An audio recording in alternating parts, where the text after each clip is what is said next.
سلام، اینجا خوابگاهه، جایی که توش زندگی واقعی و عادی، نه چیز لاکچری هست نه چیز پرزرق و برقی. بیدار که میشی اولین کار صبحت اینه که تختتو مرتب کنی تا ذهنت یکم آروم شه.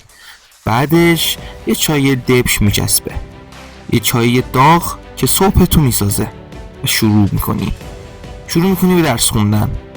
چیزی که به خاطر اون به اینجا اومدی، چیزی که به خاطر اون زحمت کشیدی تا یک گیت اولیه کنکور رو بتونی رد کنی، چیزی که هممون تجربه کردیم.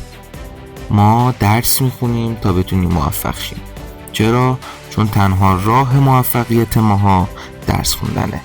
نمیگم موفقیت فقط یک راه داره، نه، موفقیت 1000 تا راه داره، ولی برای هر آدمی یه طوری تعریف شده. موفقیت برای من اینطوریه که من درسمو بخونم تا بتونم یه کوچولو دانش بیشتری داشته باشم و بتونم مهاجرت کنم. حداقلش این هدف منه، چیزی که من اونو دوست دارم و به خاطر اون تلاش میکنم.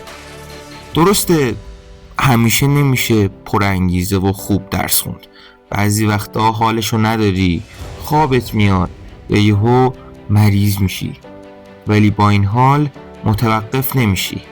نگاه، مثلا من الان اینجا خوابم میاد، ولی بعد از یکم چرت بیدار میشم، دوباره درس میخونم. چرا؟ چون برای رسیدن به هدفم دارم تلاش میکنم.